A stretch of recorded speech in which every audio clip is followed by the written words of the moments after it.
Jones Podcast. Jones Podcast. Jones Podcast. Jones Podcast. Jones Podcast. Jones Podcast. Jones Podcast. Jones Podcast. Ladies and gentlemen, welcome to the Jones Podcast. The Jones Podcast is a podcast that acknowledges great individuals from my city of Tuscaloosa, Alabama, and worldwide. So sit back, relax, and enjoy the Jones Podcast.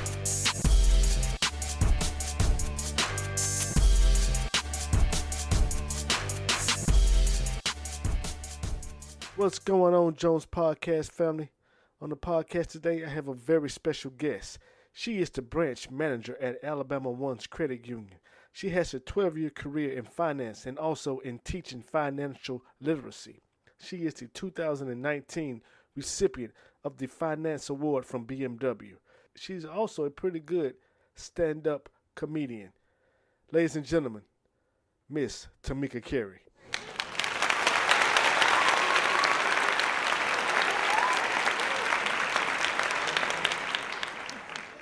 So, Miss Tameka Carey, how you been doing today? I've been doing great today. How about you? Oh, I can't complain. A lot of people don't know that we're longtime friends. We go all the way back at least, 20 years at least? Elizabeth Baptist Church. Yeah, a long time ago. Getting your little sister Candy in the balcony. Yeah, and everybody thinking that she your little sister because both of y'all yellow. Yeah. Those were the days, but those days long gone now. Lord, now we running around behind children of our own. You're right. And I got you on the pod today to talk about credit and financial security because I know you're a branch manager at Alabama One and you know a lot about that. And in this day and time, everybody needs to know how to be secure in their finances and establish their credit so they can get what they want. You know what? The biggest thing, because, with me moving out, and the biggest thing through, being in banking for so long that I've learned is taking care of the important stuff first. Does it make sense? Like making sure you are setting a plan and living within your means and taking care of the important stuff first. That's all budgeting is staying within your means. Before you make a bill, figure out what you got going on first. A lot of us, just like we do MapQuest, you got to know where you are before you know where you're going. Is that not correct? You're right. And how many times have you made a bill? Oh, it ain't but $25 a month. Not taking into consideration, you still got to put gas in your car. You still got to get the kids the lunch money. You still got to pay for field trips. You still got Christmas coming up. You still got birthdays. A lot of the times we do stuff on impulse versus sitting down and making a plan. And that's how you become financially secure. You make a plan. You're right. You made it sound so simple. You made it sound so simple. I've been fumbling around here a long time. So, when it comes to the credit, everyone wants to have good credit. And to be honest, everyone doesn't have good credit. What can you do to establish good credit? If, like, say for instance, a person who's just starting out. We're going to start with the person just starting out first. What can they do to establish good credit? So I do a lot of secured credit cards and a secured loan. The difference between the credit card and the secured loan is that you have to have one fixed and one line of credit. So we have a revolving debt with a credit card or a line of credit. That means that line will go on forever until you either close it or you go delinquent on it. A fixed loan has a beginning and an end, so it may be 6 months, 12 months, 24 months. And you need both mixes. Right, this is the perfect time of the year to have this conversation because income tax time is coming up. So if you have some extra money, use it to help yourself. Like I have people that buy cars. People need cars. Mm-hmm. I do a lot of $2,500, $3,000 loans. Use your own money. I'm going to give it right back to you. That money is going to be secured in the savings account. You're building credit. You're paying yourself back every month. If you do it for 12 months or 24 months, guess what's going to happen at the end of that term? You're going to have your money back. It ain't nothing but a savings. But you have built 12 to 24 months of good payment history using your own money. And you garner a credit score or major credit score better if your credit is on the other side. That's smart. Never thought about that. And a lot of people don't know that that's available. No, I didn't know because you're that. never without your money. You know what I'm saying? Like, you're never without your money, so you're making a big purchase, but you're indeed saving your money because you get it back at the end of the term. I never knew about that. So And just like, so what about somebody who is more established in life and their credit is not that good? What can they do to make their credit better? well, with that, I like to tell people everybody's is different. I don't mind talking about myself. My biggest issue now is my credit card.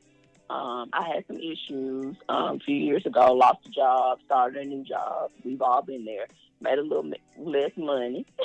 Yeah. Some stuff got kind of off. Credit cards got out of whack. I let some stuff go delinquent. But I've been in the process of paying those things, those old debts off, and making sure I'm keeping everything I'm paying currently current. And now I have to pay my credit cards down. A lot of people don't know your credit cards is a 30% rule. Anytime your credit card, so if your balance is like, say, $500, they don't want you to have more than $150 outstanding. So even if you use the $500, you need to pay it down to $150 before that bill drops, because that will make or break your credit. So keeping your credit cards within 30%, looking at what you have delinquent. Most of us have been hit by DCH if you live in Tuscaloosa. Everybody has been hit by DCH. Everybody. Pay them folks. Make a payment plan. Pay the smallest bill first. I like to do that because it feels like a sense of accomplishment. So if you say you have 3 bills, you have $180, $150, and $300. Pay the $80 one off first, because you're gonna feel accomplished once you get it paid off, and then start working on the next one, and then start working on the next one. But don't stress yourself, making sure you're keeping the stuff that you have going on intact. And another thing that you can do, I had a 30-day late payment on a credit card, but I had never been late on it before. I wrote a letter and asked them in good standing, could they take that off, because I've had my credit card with them for 5 years. I had never been late. And they took it off of it. See, a lot of people don't know you can do that. A lot of people don't know because you don't know if you don't ask. And I want people to stop being embarrassed. Ask the question. My job is just like a psychiatrist, or if I work for the police department, I cannot discuss your stuff out in the street. Mm-hmm. You don't really ever see me talking about my job on social media. True. I don't discuss anything that happens in my branch, because I want people to feel comfortable with coming to me and discussing their stuff, because it's a very sensitive thing, and a lot of people are embarrassed, and I don't want them to be embarrassed. I have so many people that just beat around the bush when they come in there trying to tell me what they need, and I have to make them feel comfortable, because, I don't even like people checking my credit. It's just, it's just one of those things that makes you feel vulnerable. You don't want people in your business. Mm-hmm. So can, like, a power bill, like, say for instance, my son wanted to establish his credit, but he still stays with me, and so we put the power bill in his name. Does that establish his credit? No utilities will affect your credit unless you don't pay them credit. Your cell phone bill, none of that stuff goes towards your credit unless you don't pay them. So it doesn't none help of that stuff goes It doesn't help you, but it will harm you. It will harm you if you don't pay them. That's crazy. That is crazy. Yep. I didn't know that. Yep. And then, speaking of kids, if you have, say your child gets 16 or 17, starts driving, put them as an authorized signer on your car before they graduate high school. On your good card now, not on that bad credit card that you ain't paid. Put them on a good credit card. And what will happen is they will get all the credit history that you have. They still will have limited credit, but they'll be walking around with a 700 credit score graduating high school. Really? Mm-hmm. Wow. Yep. And teach your kids. Please teach your kids, because nobody taught us. Please teach your kids. Both of my children, as crazy as they are, they do not overdraft their account. They both start at 13 years old. That's what they got for their birthday. They got checking account. So they know how to use a debit card. They know how to use a checking account. My daughter's building credit. My cousin, any kids that have been around me with my cousin, he's buying a car now in grad school as great credit because those are conversations that I have been having with them. My son is 17. He's starting to drive, so I put him on one of my credit cards. So he'll graduate high school and he'll have a better credit score than me. That's great. See, we didn't learn all that when we was coming up, though. Now, only thing, let me tell you what I learned about credit. My mom, she used to tell me about it, but, I really didn't know anything about it. I started learning about it when you remember J. Mark Jewelers? Uh-huh. That's where I started my credit at, and that's where I messed my credit up at. They were giving credit. Like, you get credit. When I remember going to school with a young lady that her mom had to take her out of school because she signed up for every credit card that was offered. They used to give us T-shirts when we were at the UA to sign up for credit cards. Mm-hmm. I remember that. Yep. And they will approve you for every credit card that you signed up for. I remember that. So what about when people are trying to get cars and houses? What is a credit score that will stop you from getting a car and stop you from getting a house loan? Now, with most mortgage companies, I think the credit score is either 620 or 640. The best thing I tell people about that is going to, when you're getting in the process of it, go ahead and see the mortgage or go ahead and speak to someone in the auto loan. So even if you don't qualify today, before you get to the point where you're ready, does that make sense? Mm-hmm. You can go ahead and know where you are. So if you need to fix something, you can go ahead and start fixing those things too. And if you're buying a home, you need to start putting money to the side or making sure that you have enough money in your 401k to be able to pull out of, because you can use money from your 401k for a down payment. Because some form of down payment is going to be required, but most of them will 620, 640. Some companies I've known they start at 600, but it also just depends on the company, because then you get into conventional and Fannie Mae and all that other stuff. And so, but I would say a rule of thumb to do at least a 640, because your credit score is going to differ from what you get on Credit Karma. That is not a science. It's not a given. Credit Karma is going to always be wrong. So I've had people come in my office that thought they had a 700 and Credit Karma had a 16. Okay. Yeah. So Credit Karma is not... It's not accurate. It's a guide. Okay. But it's not accurate. So what is considered a terrible credit score, average credit score, and an outstanding credit score? So the way that we do it, we have we rank credit from A, B, C, and D. And so I'm going to tell you the highest credit score you can get is an 850. And 850 is top of the line. That's when you have a mortgage, cars, you have a good credit mix. Does that make sense? Mm-hmm. Because even when you look at your credit, like I'm always saying to my credit, I need a mortgage account. I have a mortgage, but my mortgage is through the city. It doesn't report to my credit. So my credit is always telling me I need a mortgage account because I have a fixed loan. I have credit cards, but I don't have a mortgage account. So it'll tell you the things that are hindering you. So 850 is someone that's had good credit payment, credit history, had a mortgage, credit cards, just had a real good mix of credit. So that's your top tier. I think the lowest I've seen is 350. 350? Nobody's giving you a cheeseburger with 350. 350? Yeah. I've seen it that low. Wow. I think after that, your credit score go away. So with your credit score, normally interest rate, that's your biggest thing with interest rate, because you're looking at 645 is when you really start getting into better interest rates. Mm-hmm. 645. Then, when you start getting into the 700s, it get better and better. That's the importance of credit, because if you have a 595 and you get finance for a vehicle, and we have a lot of places that finance you.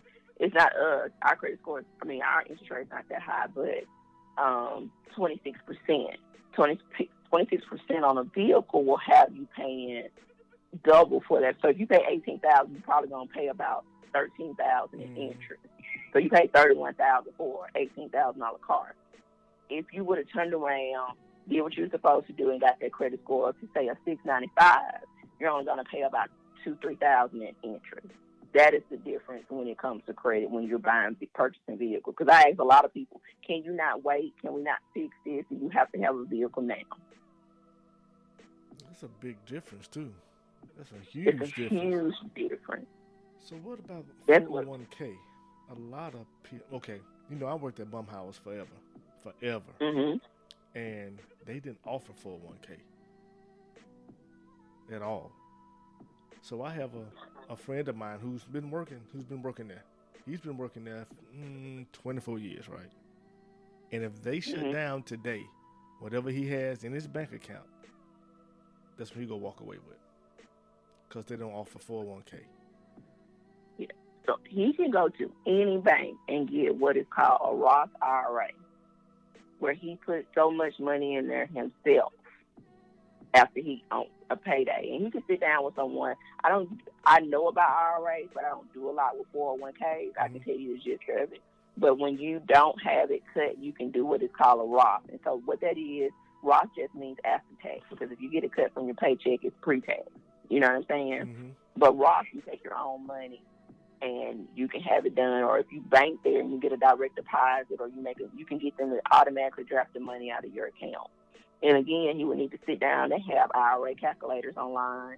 You can put what age you want to retire, and it'll tell you how much money you need to save a month in order to be able to survive as far as retirement.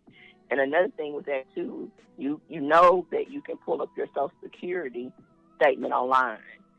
You go to the Social Security Administration, it'll tell you what you'll get a month for retirement. So I can pull my Social Security statement up, and it'll tell me what I. It'll tell you what you have made every year since you started working, and it'll tell you what you would make in the case of your death for your dependents. It'll also tell you what you would get if you make it to the age of retirement. It'll tell you what you'll get at 62 and a half. I think it's 65. I may have the ages off. But it'll tell you at this point in time in your life, if something was to happen, what you would make, what would you get a month. That's good information. Mm-hmm. And you need to know that, especially with us being in our 40s. We need to know. Yeah, we do. We need to know what we go get when we don't want to work no more. Because, man, I don't want to go to work tomorrow. But I got to.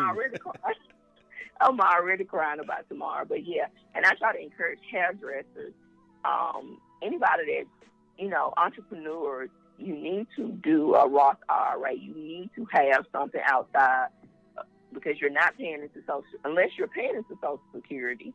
And then also that's a whole nother conversation as far as getting where you can start paying into Social Security. But if for people that are not, that are just paying federal and state and local taxes, they really need to get a Roth IRA, and they need to be putting a good bit of money in there, because they don't have Social Security. So that makes sense, like they're not paying into Social Security, they're not getting that tax cut. Yeah, so they will need to be putting money into that Roth IRA. So they don't have a I mean, they'll get something, because all of us have had jobs, and we may have gotten, they'll get something, but it won't be as much, as them not have been paying into it for as many years as the rest of us. Yeah. So like at 65, they just can't. Okay, I'm gonna retire and get their money. Like we can. Okay, that makes sense. Yeah. I didn't know that. That's a lot, man. A lot of stuff you told me I didn't know. Mhm. Yep. You can go on. You just fill out a little questionnaire. But you go to the Social Security Administration, and it'll pull up. I'm talking about, it went all the way back to my days at Sonic. I don't even know how I caught myself moving out of my mama's house making $5,000 a year. The nerve of me. The audacity. The audacity. The audacity. You thought you was grown too, making $5,000 a year too, did you? Man, you couldn't tell me nothing. I would encourage everybody to do a budget. It doesn't have to be anything, like I said, it doesn't have to be anything detailed. I have a bond worksheet. If anyone wanted it, they can email me at Tameka, Tameka, Bishop at alabama1.org. And I will just tell them they want the budget worksheet, and I'll send it to them. It has everything broken down as far as your monthly take home, your housing expenses, your transportation, your other living expenses, your debt, your investments and savings. It has it broken down too, and it's a PDF, so you can fill it in and it'll calculate everything for you. Oh, really? Mhm. Oh, yeah. We need that. We need that. So, what Yep. about investments? You know anything about investments? I ain't gonna even lie, that's not my thing. I do know that every financial institution, for the most part, has an investment department. And instead of having your money sitting in a CD, I would talk to my investment person. CDs are okay, but they don't make a hell of a lot of money. Okay. And everything that you do in investments is not necessarily risk. They do have some safe products. I know I do have you ever heard of Acorn? Mm-hmm.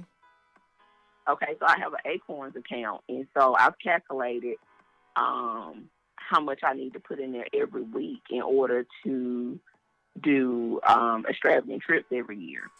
So it only costs me $20 a week. I put in there. They're going to me a little bit over $1,000, and then once the year comes up, I figure out where I want to go. So I saw Acorn, and I was like, I don't know, man. So it's legit. It's legit. Okay. I mean, they direct it directly out of my account. It gains more than my savings account. They redirect your stuff. Like when the market is messed up, they'll redirect all your transactions so you won't lose any money. But I absolutely love it, and in that way, it's you can get your money, but it's a process. So I don't touch it. Mm-hmm. Because you also have to find a way to save if you have a hard time to save. Because, we got kids, we got stuff going on, everyday life, need tires. That's money I don't touch because it's a process. I got to request a check and all this other stuff, and I ain't going to go through all that. Yeah. Okay, then. So, yeah, $20. See, that's the thing. We don't realize that putting stuff back, just little stuff, it adds up when you leave it alone. That's the key word, when you leave it alone. Yeah, and it's making a decision on what kind of life that you want to live. Like would you rather take your kids on vacation, or would you rather get your hair done every week? Would you rather have nails and your feet done, or would you? It's just making decisions about how you want to live your life and how you want to do it. Would you rather get a pair of new Jordans every time you turn around, or would you rather invest it? It's just making better decisions. True. Decide what you want to do with your money. True. Well, Tameka, I appreciate you coming on the podcast and telling everybody about this and teaching me some stuff that I didn't know. At 46, I should have known this, but hey, I don't know. I know now, though. Well, thank you for having me. And again, I put out my email address, Tameka Bishop at alabama1.org. If anybody has any questions or want to set up an appointment with me, I would love. I love to help. I get a little busy because I still have to do my job, but I do love to help. I don't mind answering questions, and I just think we need to know. If you don't know, you need to ask, and I'll help. Thank you for coming on. And people, because she told you, she'll help you out because everybody needs the help. It was nice having you on. All right, have a good one. You do the same.